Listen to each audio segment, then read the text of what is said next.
Callisto Protocol will, in fact, scare the pants off of all of us. There will be no more pants. What is fear? Fear is such a basic part of who we are. Where is it created? Atmosphere in a game like this is everything. It's terrifying, but it's beautiful. And how can we use it? With horror, there's no rules.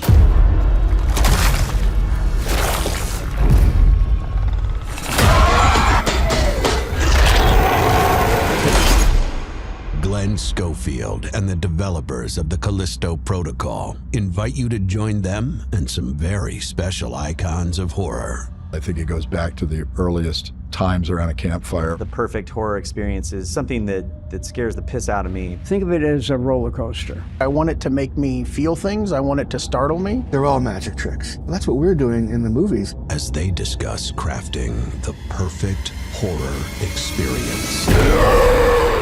The 5 tenets of horror for the Callisto Protocol are Brutality, atmosphere, Tension, helplessness, and humanity. The Callisto Protocol is Mastering Horror.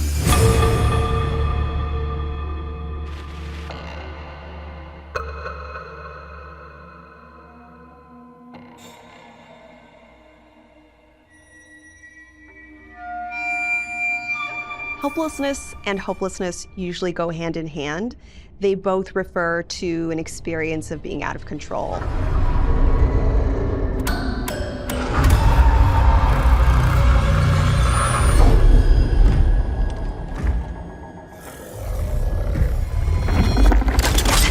As a storyteller, it's important to ride that line between helplessness and hopelessness. You want your characters to be in the biggest pressure cooker situation possible. Where if you're the audience watching them, oh, you poor thing, how are you going to get out of this? Which is the essence of drama, you know. No, no, no, no, no. No! But at the same time, you have to keep an element of hope in that story or you're going to lose the audience. Come on, I can't. Yes, you can. We're almost there. I look at helplessness as a physical condition. Helplessness, I don't have enough ammo. I don't have the right weapon. I don't know what to do here. It really should be a situation where, based on sort of scarcity of resources, that you feel like, only by the skin of your teeth are you getting through every single encounter. But it is limited. There's a sense that this is just the situation for now, and maybe there are ways that we could get out of the situation. You need to have even that little bit of spark of fight left in you, no matter how dire things have become. Once you become hopeless, to me that sort of means like giving in. Hopelessness is very long-term. It is future-oriented. Hopelessness is despair. It's an emotion. And the best thing in a horror game is like, I have hope. And then you dash it, right? You just smash that hope. Callisto is not conducive to hope. That place is pretty hopeless. And if you're able to escape off Callisto, where are you escaping to? What? Space? Space wants to kill you more than anything. So it's a very fine line to make sure that you're keeping your characters as helpless as possible without falling into hopelessness. Jacob! Jacob!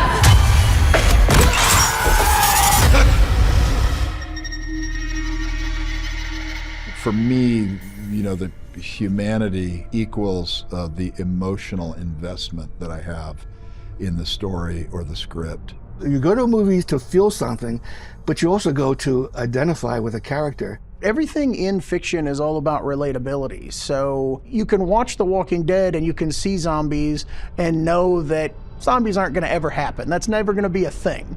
But the people in The Walking Dead that are dangerous, that they do encounter, that's very real. I mean, a lot of that stuff, happens day to day. That's another thing that, you can say humanity, but you can actually just replace that word with vulnerability. It's the most terrifying thing that there is. All of the characters within this game have something that you can relate to. They have a sense of humanity, and so you can actually care about them. You want to survive. And that's what drives you forward in the game, and that's what hurts you when the brutal things happen, or when you run out of resources and you get that anxiety and that fear. One of the things I think is interesting is how the main character starts to lose a little humanity as he has to progress, right? Like as he has to do things that he wouldn't normally consider himself doing. And as a player, you're playing this person not realizing, wow, look at the horrible stuff I'm gonna have to do to survive.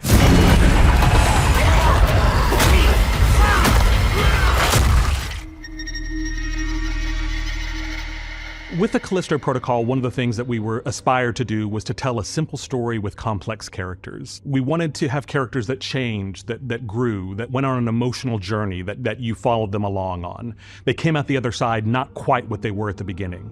That's what people are going to relate with, I think, the most. They're going to be more invested in the characters, and they're going to want to turn that scary corner and fight for what's right because they're invested in these characters. A big part of it is having characters that you can empathize with, that you can connect with, that you can feel their humanity, that at their core, there's a sense of sort of emotional realism built into the story. Most of the time on games, you don't know the entire plot. Every time we get to rehearsal, we go through every single page of what we're going to work on for the next few days. And Chris and Scott, they explain everything to us. Because we told the story in such, it was so disjointed. You know, we'd shoot like the end of the game first, and then they were sort of writing it as they went. They'd realize, okay, this works, we need to fix this, or we need to, you know, amp this part of it up more. So you're constantly sort of, okay, what happened before this? And what are we doing? And he was amazing at sort of, and Chris Stone, like sort of explaining where we were in the story. And so what we found sort of early on was that to really deliver the kind of scares and intense feeling of terror that we wanted, it was critical that we have the foundation of strong characters and narrative to build on. This isn't about escape, Jacob. Not anymore. What's it about? Answers. Soon everything will become clear. The truth of Black Iron. The cast of the Callisto Protocol is by far the best cast I've ever worked with on any project. We don't have a big cast, but they've all brought something to it. They all got into it. These are people that share our love for the genre and wanted to bring sort of an essential humanity and realism to the roles. To see a human being, especially portrayed by a very able actor like Josh, you empathize. You put yourself in that position. That actor is reminding you how terrified you'd be if you actually saw that. What would that be like if that was real? And a good actor like Josh can remind you and scare you in ways that you're not prepared for. You know, Josh is someone that we were lucky enough to work with on previous projects. We love working with Josh. Josh was awesome. Are you kidding? He takes the script and he goes a little bit further. He adds his own humanity. He gets into the character so much that at some point he's going, well, this is the way he'd do it. I approach it like I do any movie. You know, I really try to be as emotionally invested and committed as I can, even though you're in these crazy, you know, mocap suits with a giant helmet and a camera looking you right in the eye. Max! Max! Let me go! What are you talking about? We see their performance because we capture everything at the same time on large mocap stages with cameras on the face. We get to see their entire performance, and I think you can see the quality of their acting come through. It's nice to be able to have people who have an imagination, for them to be able to kind of get themselves immersed in a scene while they're standing on a stage. It kind of asks something new of them. The creative team essentially created a playground for us. And for those who are not familiar, the performance capture stage is a bare warehouse. You don't have that many props. No costumes, no sound, no nothing. And you don't have any set around you. It's all make-believe sets that take boxes and say, okay, this is a Jeep over there. This is the pipes stuck together, and that's the doorway into this crazy chamber, and there's 20 dead bodies and 4 monsters coming at you from the ceiling. So it's all about your imagination, so it makes it much harder. Open up!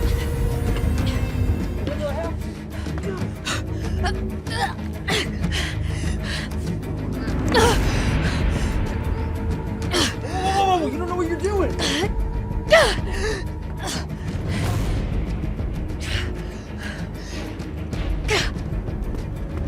I'd love seeing Karen in the game, because we're both actually huge fans of the boys. We love the boys. We love the boys, and suddenly, like, seeing her in a full speaking role was fantastic. Karen brought a lot of energy, enthusiasm. This was the first time that Karen had worked in games.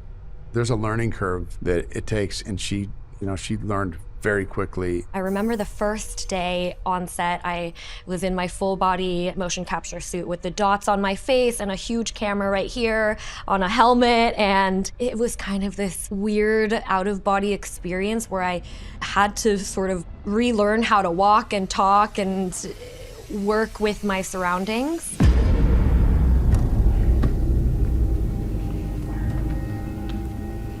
Very quick survey. All right. See Danny down there? There she is. Hop down.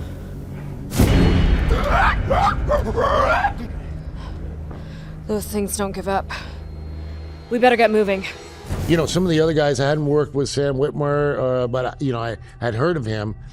He's fantastic. That dude is crazy. Sam is one of the most committed actors I've ever seen. That guy is fearless. Definitely mad. Capital mad. Sam is a guy that has worked obviously extensively in games and animation. He understands this world top to bottom. He's also a guy that loves coming in and playing. When you let a bunch of creative people show up and you trust that they have some ideas that maybe you haven't thought of, and you let them push those ideas out there, provided you have someone who's really good at saying, no, that's too much, you're gonna get some really interesting, unique stuff. 5, 2, 1. Me and you, we got some unfinished business. Yes, we do. As you can see, things have changed. We go through, a lot of efforts to try to immerse them in the scene as much as we can. As a performer, the creative team was amazing. They're very much about the rehearsal process, very much about like giving us as much previs as they can so that we understand the world, they understand what it's gonna look and feel like. We show them video reference, we play music for them sometimes, we show them imagery. They have artwork of all of the infected, scary, terrifying monsters. And you get a little background on it and you understand that, okay, I'm a tough lifer prison dude. I don't stand a chance against that thing.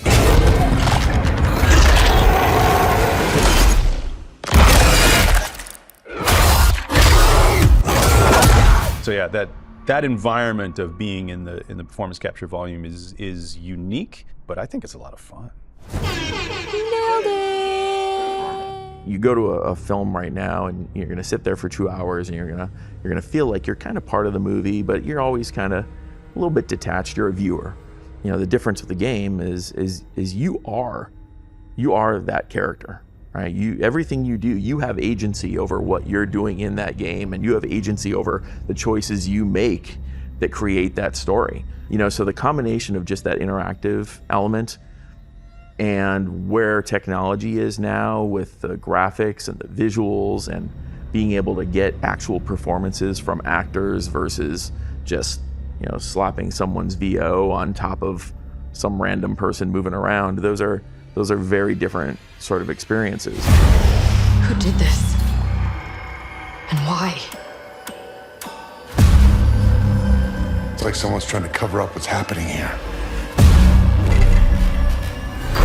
So what happened to the original colony?